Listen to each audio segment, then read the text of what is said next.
हाँ, अरे भाई इस तरह की समस्याएं क्यों बढ़ रही हैं लगातार? तो फिर दिल्ली जैसे हाई सिक्योरिटी जोन में रेड फोर्ट के पास अगर अटैक हो रहा है तो ये तो गवर्नेंस की भी प्रॉब्लम है। ठीक है, हाँ वो अलग बात है कि हम बाद में बात करेंगे और किससे जिम्मेदारी होगी, किससे पूछा जाएगा, वो बात की बात है, लेकिन पूछा तो जाएगा ना। पूछा तो जाएगा कि ये समस्या कहाँ से उत्पन्न हो रही है और आखिर इसको रोक पाने में हम सक्षम क्यों नहीं है। खैर, तो कल एक नया टर्म इजाद हुआ, आपने इंटरनेट पे देखा होगा शायद, व्हाइट कॉलर टेररिज्म, शायद सुना भी हो। SIP terrorism, white collar terrorism. ठीक है, मतलब वैसे तो इसको ऑफिशियली रिकॉग्नाइज नहीं किया है, बट बहुत जगह ये वर्ड सुना गया कल। क्या हो सकता है व्हाइट कॉलर टेररिज्म? हाँ जी। अच्छा, व्हाइट कॉलर क्या होता है? Service sector. तो मतलब जब टेररिज्म में वो लोग पार्टिसिपेट करने लगे जो बहुत रिस्पेक्टेबल प्रोफेशन से आते हैं, जो बहुत ऐसी जॉब से आते हैं जो सर्विस सेक्टर में आती हैं, तो उससे ही रिप्रेजेंट किया जाए। जैसे कल डॉक्टर्स पकड़े गए, 3 डॉक्टर्स पकड़े गए, सॉरी 2 डॉक्टर्स, 1 फार्मासिस्ट। ठीक है, तो अब अभी तक तो हम रेडिकल जो थे उनको ही पकड़ पाते थे और उनकी मेंटेलिटी हमें समझ में आ जाती थी कि ये हैं, इनको पकड़ना है। अब अगर डॉक्टर्स और इंजीनियर्स ये कर रहे हैं तो उनको पकड़ पाना तो बहुत मुश्किल काम है, क्योंकि अगर इतना पढ़ा लिखा आदमी है तो उसको ये भी पता है कि छुपना कैसे है। They very well know how to hide, कैसे मैनिपुलेट करना है, कैसे चीज़ों के बारे में बात करनी है ना। तो ये सारी चीज़ें भी तो होती हैं। दूसरा है SIP टेररिज्म।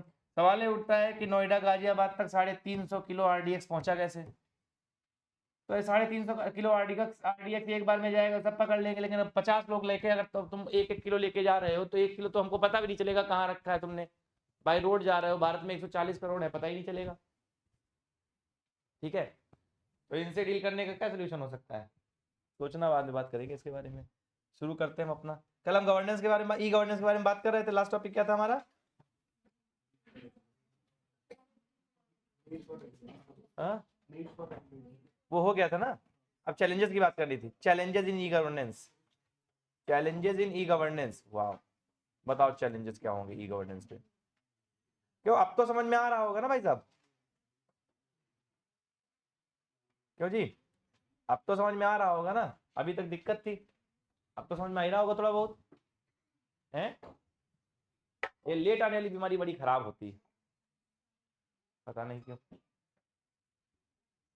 ये तो यहाँ अंगूठा नहीं लगता बायोमेट्रिक, यूपी में पोस्टिंग हो गई तो बाबा जी नरक कर देंगे जीवन। तीसरे दिन ही समन हो जाता है, सिर्फ 2 लेट माफ होते हैं। हाँ, आ जाओ आ जाओ आ जाओ। IAS तो क्या हुआ, यूपी सबके लिए बराबर है। IAS हो गए, घर के हो गए, इसीलिए तो सब चिड़े हुए, इसीलिए चिड़े हुए। अब बाकी गवर्नमेंट की बात नहीं करता, सेंट्रल गवर्नमेंट में प्रॉब्लम्स है, लेकिन यूपी में अभी सब ठीक चल रहा है अभी के लिए, for a short term tenure. अभी सब चिड़े बैठे हैं। पुलिस वाले खुश है बस, उनको बाबा का सीधा आदेश है, पूछना नहीं फोन करके हमको, जो तुमको ठीक लगे वही कर लेना, उसके बाद हम देख लेंगे। नहीं है, पुलिस वाले खुश है, बहुत खुश है इस समय। नहीं, वो मतलब जितना 25 साल का फ्रस्ट्रेशन भरा हुआ है ना, वो पहले उतार लेते हैं और फिर कहते हैं सर हमने एक को पकड़ा है, अब क्या करना है? ठीक है, अब बताइए क्या करना है? तो कहते अब तुम ले जाओ कोर्ट। ठीक है, तो ई गवर्नेंस की चैलेंजेस की बात करें तो सबसे बड़ा चैलेंज क्या आएगा ई गवर्नेंस का आपके हिसाब से? हाँ बेटा, technical issues, technical issues as such, digital divide, internet shutdown. देखो सबसे बड़ा चैलेंज आता है डिजिटल डिवाइड का। डिजिटल डिवाइड का मतलब यही है, इस क्लास में बहुत सारे बच्चे ऐसे होंगे जिनको फॉर्म भरने के लिए किसी एसोसिएट की जरूरत पड़ जाती है कभी कभी। ठीक है, या इस क्लास में ऐसे बच्चे बहुत होंगे जिनको गवर्नमेंट सर्विसेज के बारे में जानकारी नहीं होगी कि कैसे यूज करना है, कैसे ऑपरेट करना है, तो एक प्रॉब्लमेटिक चीज है। ठीक है, दूसरी चीज, अक्सर हमने देखा है कि हमारे यहाँ इंटरनेट सर्विसेज तो है, बट कोर अर्बन एरियाज में तो इंटरनेट सर्विसेज अच्छी हैं। जैसे ही आप थोड़ा रिमोट एरियाज में बढ़ते हो, जैसे ही आप थोड़ा गांव की तरफ बढ़ते हो, आपको वहां पर 4G नेटवर्क भी प्रॉपर तरीके से मिल जाए तो अपने आप में एक अचीवमेंट है। ठीक है, हम कहने को भले ही कह रहे हैं कि इंटरनेट कनेक्टिविटी लगभग सभी जगहों पर है नो डाउट है, लेकिन वहां के लिए कहीं हमको खंबा ढूंढना पड़ रहा है, कहीं हमको टीला ढूंढना पड़ रहा है, कहीं हमको छत पे जाना पड़ रहा है। तो this is not the connectivity. एक टाइम ऐसा था कि एयरटेल का जब हम लोग सिम ले लेते थे तो एयरटेल इस बात के लिए फेमस था कि आप रजाई के अंदर घुस के कमरे के अंदर जो सबसे पिछला कमरा वहां बैठे हो वहां भी नेटवर्क के इश्यूज नहीं आने वाले थे। और आज ऐसा है कि आप 5G जमाने में अगर थोड़ा सा अंदर इसी बिल्डिंग में अंदर की तरफ चले जाओगे शायद नेटवर्क ना आए, आपको 4G ना मिले, 3G मिले, H+ मिले, कुछ भी मिल सकता है। तो जो ये प्रॉब्लम्स आई यानी कि टेक्निकल इश्यूज आए, इससे बहुत बड़ी प्रॉब्लम होती है। उसके अलावा ठीक है, हाँ हाँ, डिजिटल लिटरेसी तो डिजिटल डिवाइड में ही आ जाएगा। डिजिटल डिवाइड का मतलब ही यही है कि कुछ लोग लिटरेट हैं डिजिटली, कुछ लोग लिटरेट नहीं है, यानी कि कुछ को जानकारी है डिजिटल डिवाइसेस के बारे में, डिजिटल एनवायरनमेंट के बारे में, किसी को नहीं है। हाँ, डाटा मिसयूज कैसे? हाँ हाँ, प्राइवेसी कंसर्न्स तो है। और बताओ, मतलब ये तो सिर्फ डिजिटल डिजिटल डिजिटल हो रहा है, थोड़ा सा और इससे ज्यादा कॉम्प्लेक्स कुछ है? लैक ऑफ अकाउंटेबिलिटी कैसे? हाँ, ये ई गवर्नेंस का मुद्दा थोड़ी है, ये तो उनके दिमाग का मुद्दा है। बताओ, सिर्फ आगे वाली पढ़ के आए आज ये लोग चूरन चाट के आए कोई है? तुम लोग नहीं बताओगे यार? वर्नाकुलर लैंग्वेज में non availability of the services. What is vernacular languages? जो लोकल लैंग्वेजेस है भाई। देखो, आपको सर्विसेज किस में मिल रही है? हिंदी में मिल रही है, आपको सर्विसेज इंग्लिश में मिल रही है। लेकिन अगर आपको हिंदी और इंग्लिश नहीं आती तब क्या करोगे? ठीक है, आप महाराष्ट्र के रहने वाले हो, आपको मराठी आती है, अब सर्विसेज अगर मराठी में नहीं है तो मैं उन सर्विसेज का क्या करूंगा? यानी कि जो वर्नाकुलर लैंग्वेज की डिस्क्रिपेंसी है वो भी एक प्रॉब्लमेटिक चीज है। भाई आप भारत में रह रहे हैं, भारत जैसी डाइवर्स कंट्री में आप दो ही लैंग्वेजेस में नहीं काम कर सकते, आपको यहाँ की जो रीजनल लैंग्वेजेस हैं उनको भी ध्यान में देना होगा। जैसे आप देखोगे कि इंडियन गवर्नमेंट जब कोई वो लेके आती है एप्लीकेशन, तो कहती है कि 22 भाषाओं में इसको हम लॉन्च कर रहे हैं। क्यों 22 भाषाओं में ही लॉन्च कर रहे हैं अभी के लिए? क्यों? वेरी गुड, क्योंकि अभी उतनी लैंग्वेज ही कंसीडर की गई है हमारे यहाँ पर ऑफिशियल लैंग्वेजेस के रूप में। 22 लैंग्वेजेस हैं, ठीक है। तो 22 लैंग्वेज में तो ऐप हमारा लॉन्च होता ही होता है। उसके अलावा सरकार कोशिश कर रही है कि हम वर्नाकुलर लैंग्वेजेस को भी प्रमोट करें। जैसे रिसेंट में गवर्नमेंट ऑफ इंडिया ने क्या बोला था कि हम अभी वर्नाकुलर लैंग्वेजेस में करिकुलम भी डेवलप करेंगे, यानी कि हम बच्चों को पढ़ाने के लिए उनकी ही लैंग्वेज में पढ़ाएंगे। अब बच्चों को फोर्स नहीं होना पड़ेगा कि वो बचपन से कुछ और भाषा बोल रहे थे वो आके हिंदी या इंग्लिश में पढ़े, ठीक है। उनके पास ये ऑप्शन होना चाहिए कि अपनी वर्नाकुलर लैंग्वेज में पढ़ सके। जो एनईपी है, न्यू एजुकेशन पॉलिसी, उसमें ये मैंडेट दिया गया है कि वर्नाकुलर लैंग्वेजेस का एक्सपेंशन करो ताकि बच्चे अपनी भाषा में पढ़ सके। देखो बहुत सिंपल सी बात है, जब कोई बच्चा अपनी भाषा में पढ़ता है तो उसके पास मौका होता है और ज्यादा सोचने का, समझने का, एक्सपैंड करने का। जैसे मान लीजिए जब आप शुरुआत में इंग्लिश पढ़ना शुरू किए होगे और इंग्लिश पढ़ने के बाद आप इंग्लिश बोलने का ट्राई करते होगे तो आप अपने आज से स्टेटमेंट सोच नहीं पाते होगे। हम लोग हैबिट क्या होती है, पहले हम हिंदी में सोचते हैं, फिर उसको इंग्लिश में ट्रांसलेट करते हैं और तब बोलते हैं। जिसकी वजह से क्या होता था कि हमको हमेशा डर रहता था, फियर रहता था, यार ग्रामेटिकल मिस्टेक ना हो जाए, यार ऐसा ना हो सामने वाला हंसे। अच्छा, अपनी लैंग्वेज में आ जाओ, कोई दिक्कत नहीं है, ना तुम हंसोगे ना हम हंसेंगे, हमको पता है कैसे कंट्रोल करना है, कैसे मैनेज करना है, होता है ना। तो यही पर चीज हो जाती है कि अगर हम जो एजुकेशन है उसको भी वर्नाकुलर लैंग्वेजेस में प्रोवाइड करा दें तो एक बेटर हमारे पास रास्ता रहेगा कि हम लोगों को जोड़ पाएंगे, साथ ही साथ उनके बौद्धिक विकास भी कर पाएंगे, उनका दिमाग का विकास भी हम कर पाएंगे। तो ये सारी चीजें भी रहती हैं। उसके अलावा अगर हम बात करें तो साइबर सिक्योरिटी हमारे देश में ई गवर्नेंस के लिए सबसे बड़ा चैलेंज। साइबर सिक्योरिटी से मैं रिलेट करके आपको बहुत रिसेंट एग्जांपल देता हूँ। परसों की न्यूज है, आपने अगर पढ़ी हो तो। न्यूज ये थी कि दिल्ली में 800 से भी ज्यादा फ्लाइट्स पर क्या हुआ, अटैक, इंपैक्ट पड़ा। क्यों? किसी ने क्या किया था, साइबर अटैकर ने जीपीएस कोऑर्डिनेट्स को क्या कर दिया था, हैक कर लिया था और उसको जो है पायरेट कर रहा था। जीपीएस कोऑर्डिनेट मतलब कि जो कोऑर्डिनेट्स भेजे जाते हैं प्लेन को एटीसी के थ्रू, एयर ट्रैफिक कंट्रोलर के थ्रू, उनमें क्या कर दिया था, फेक जीपीएस डाल दिए थे, यानी कि लोकेशन चेंज कर रहे थे। अब सोचिए अगर इस चीज को सही समय पर ना पकड़ा गया होता और कोई गलत आदमी इसको लगातार ऑपरेट कर रहा होता, तो अगर एक कोऑर्डिनेट चेंज हो जाता तो कितना बड़ा जो है हादसा हो सकता है, सिर्फ एक कोऑर्डिनेट चेंज होने पे। भाई हमको यहाँ पर उतरना है, ठीक है, मान लेते हैं 92 डिग्री 7 मिनट 8 सेकंड करके ये कोऑर्डिनेट है। अब इसमें खाली 7 मिनट ही ना हो, 92 डिग्री हो खाली और 0 मिनट 0 सेकंड, तो यहां पर इसे यहां हो गया तो हो सकता है यहां कोई बिल्डिंग हो, यहां पर भीड़ लगी हो, तो ये तो सारे निपट गए, है ना। तो सिंपल से कहने का मतलब है कि छोटी सी मिस्टेक बहुत बड़ा चैलेंज क्रिएट कर सकती थी और ये साइबर सिक्योरिटी वाली प्रॉब्लम हमारे लिए बहुत बड़ी थी। ई गवर्नेंस के लिए वर्तमान में साइबर सिक्योरिटी अपने आप में एक चैलेंज है, ठीक है। और साइबर सिक्योरिटी लगभग हर सेक्टर पे हर सेक्टर पे इंपैक्ट डाल रहा है, हर सेक्टर के लिए चैलेंज क्रिएट कर रहा है, ठीक। साइबर सिक्योरिटी के अलावा रिलायबिलिटी जो है, हम रिलायबिलिटी को नहीं प्रूव कर सकते। जैसे कल जैसे ही धमाका हुआ, धमाका बाद में हुआ, कुछ लोग भारत में इतने ज्यादा पढ़े लिखे हैं, ठीक है, कि वो सवाल करना शुरू, चलो सवाल करना गलत नहीं है, क्या सवाल कर रहे हो, क्या बोल रहे हो, उसकी कोई रिस्पॉन्सिबिलिटी नहीं। कल बहुत सारे ट्वीट आए कि सरकार ने सीएनजी धमाके को चुनाव के प्रचार के लिए बॉम्ब ब्लास्ट बना दिया। यार इतना भी गिरी सरकार नहीं होती, कोई गिरने की भी लिमिट होती है।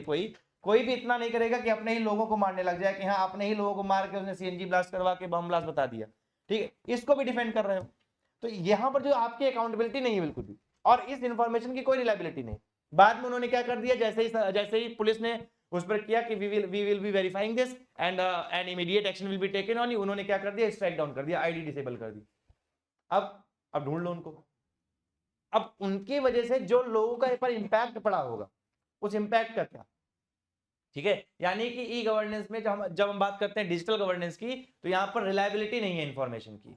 इंफॉर्मेशन को तोड़ा मरोड़ा जा सकता है अपने हिसाब से। आप कोई बात बोलो, ठीक है, अब उस बात को मैं डिजिटली बढ़िया इंफोग्राफिक्स बनाकर उसको थोड़ा सा मोल्ड कर दूं, बहुत छोटा सा, ठीक है, और उसको आप तक प्रेजेंट कर दूं, आप उसके बारे में जान ही नहीं पाओगे। इसका सबसे बड़ा एग्जांपल है, जैसे आपको जब फ्लिपकार्ट और अमेजन पे सेल आती है तो लिखेंगे फ्लैट 500 ऑफ। अब आपको लगेगा फ्लैट का मतलब ये होता है कि सीधा सीधा 500 रुपए ऑफ, लेकिन यहां पर स्टार लगाएंगे और यहां पर लिखेंगे ओनली आफ्टर परचेज ऑफ 2000। तुमको वहां दिखेगा लेकिन यहां कौन देखेगा, ठीक है। रिलायबिलिटी ऑफ इंफॉर्मेशन नहीं है।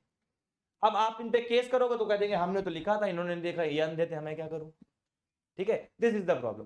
तो ई गवर्नेंस में रिलायबिलिटी की प्रॉब्लम होती है, रिलायबिलिटी ऑफ डेटा की प्रॉब्लम होती है। उसके अलावा अगर हम बात करें तो ई गवर्नेंस में प्रॉब्लम ये होती है कि हमने इतना ज्यादा डिजिटलाइज कर दिया है कि लोगों में अब इंटरपर्सनल कम्युनिकेशन ही नहीं बचा है। कभी कभी क्या होता है, गवर्नेंस की स्पेसिफिकली बात करें, वैसे तो अलग बात है, गवर्नेंस में हमें कभी कभी सिचुएशन बेस्ड डिसीजन मेकिंग करनी पड़ती है। जैसे जब आप ऑफिसर बनोगे तो ऑफिसर बनने के सामने मान लेते एग्जांपल देते हैं, जैसे कि आप एक ऑफिसर हो, आपके सामने एक बुढ़ा आता है, बड़ा परेशान सा है, दुबला पतला सा, झुका हुआ, 59 ईयर्स का है। अब वो आपसे रिक्वेस्ट करने आया है कि सर हमारे लिए कुछ व्यवस्था कर दो। अब वो जिस स्कीम के अंदर बेनिफिट मांगने आया है, उस बेनिफिट की जो मिनिमम रिक्वायरमेंट है वो 60 ईयर्स की है, ठीक है। अगर आप डेटा वाइज देखोगे तो आप उसकी मदद नहीं कर सकते, क्योंकि you are bounded by the law, और आप अगेंस्ट द लॉ जाके काम नहीं कर सकते, because you are not the legislature. आप एक विधायक नहीं है, आप विधायिका का हिस्सा नहीं है, इसलिए आप अपनी मर्जी से कुछ नहीं कर सकते।